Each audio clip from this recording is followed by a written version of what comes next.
रघुकुल रीति सदा चली आई, प्राण जाए पर वचन न जाए। वचनबद्ध राजा इस कुल में हुए, एक बार जो कह दिया वाणी से वो निभाना है, चाहे प्राण चले जाए। राजा हरिश्चंद्र भी इसी वंश में हुए। राजा हरिश्चंद्र जिन्होंने अपना सर्वस्व विश्वामित्र जी के एक कहने पर दे दिया। विश्वामित्र जी ने कहा कि ये राज्य मुझे दे दो, और एक साधु मांगने आया है और मेरे द्वार पे खड़ा है, मैं खाली नहीं वापस कर सकता। पूरा राज्य मांग लिया विश्वामित्र जी ने परीक्षा लेने हेतु, और राजा हरिश्चंद्र ने पूरा राज्य दे दिया, पूरा का पूरा राज्य। और अभी भी विश्वामित्र संतुष्ट नहीं हुए। कहा, राज्य तुम दे रहे हो, इसका संकल्प करना पड़ता है।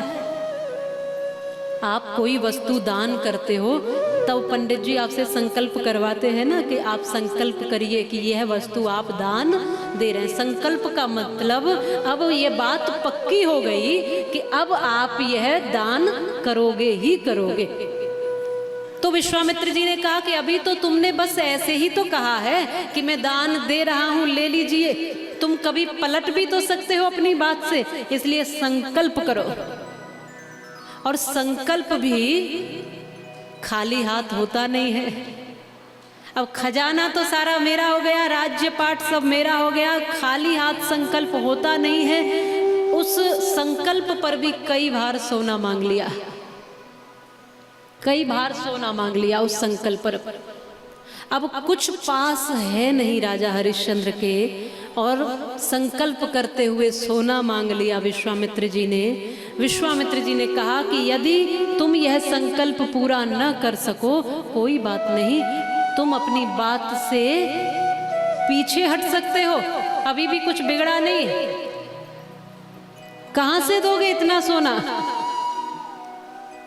हरिश्चंद्र जी ने कहा, प्रभु ये राज्य ही तो आपका हुआ है, अब ये तन तो मेरा बचा है, इस तन को भी बेच करके ये राजा हरिश्चंद्र अपना संकल्प पूरा करेगा।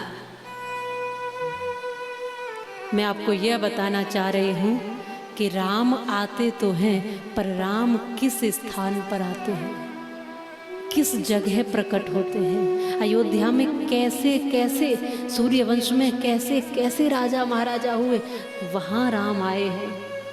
वो राजा हरिश्चंद्र जिन्होंने अपना तन भी बेच दिया संकल्प को पूरा करने के लिए।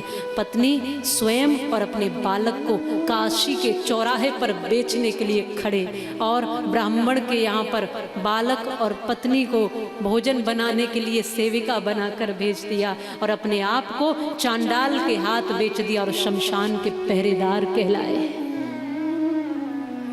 कब राजा से रंक बना दे कोई नहीं कह सकता, इसलिए मत अभिमान किया करो कि मेरे पास बहुत कुछ है, न जाने कब छिन जाए। और मत दुखी हुआ करो कि मेरे पास कुछ नहीं है, न जाने कब उसकी दृष्टि हो जाए और रंक से राजा बना दे, धूल से उठा करके आसमान में बिठा दे।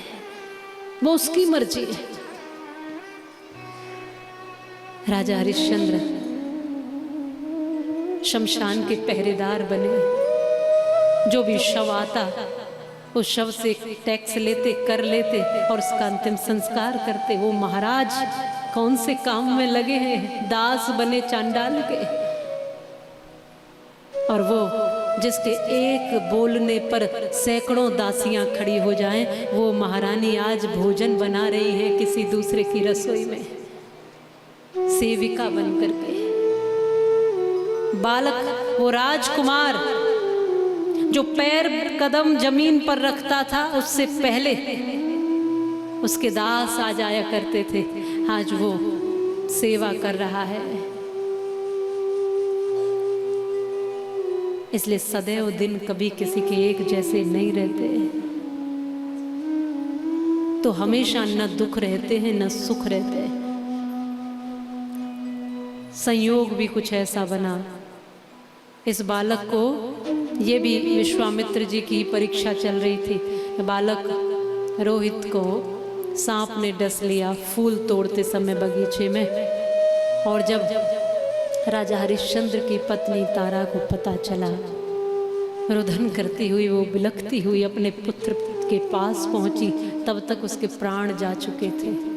और आज अवस्था ऐसी थी, इकलौता पुत्र जिस माँ के सामने मृतक पड़ा हो, पति भी पास में न हो, परिवार भी पास न हो, कोई आंसू पहुँचने वाला न हो, और स्थिति भी ऐसी नहीं थी कि अपने बालक को कफन तक भी उड़ा सके, इसलिए आधी साड़ी फाड़कर अपने पुत्र को कफन उड़ाती है और आधी साड़ी से तन ढक करके अंतिम संस्कार के लिए वही माँ, वही अभागिन माँ अपने बालक को शमशान तक लेकर जाती है। जैसे तैसे वहाँ पहुँची और फिर विलख कर कहा, अरे शमशान के पहरेदार, मेरे इस बालक का अंतिम संस्कार करना है। राजा हरिश्चंद्र ने आवाज़ सुनी तो वो आए और एकदम देखा कि ये मेरा पुत्र है, मेरी पत्नी है।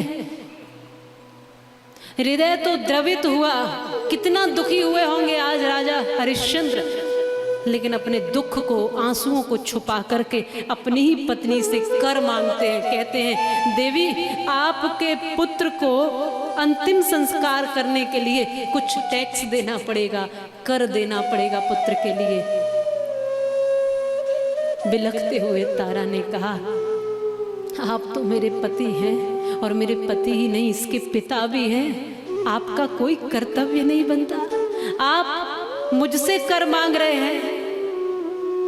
मेरे पास यदि कर होता, कुछ देने को होता, तो आज अपने बालक को कफन में लपेट कर तो ला पाती। देखते नहीं हो कि मेरी साड़ी में लिपटा हुआ है ये पुत्र, और ये केवल मेरा ही है, आपका नहीं है। राजा हरिश्चंद्र कहते हैं, देवी अब तो ये केवल तुम्हारा ही है, मेरा नहीं है, क्योंकि मैं इस समय किसी की गुलामी में, किसी की नौकरी में हूं। मेरा ये कर्तव्य, ईमानदारी की हद देखिए।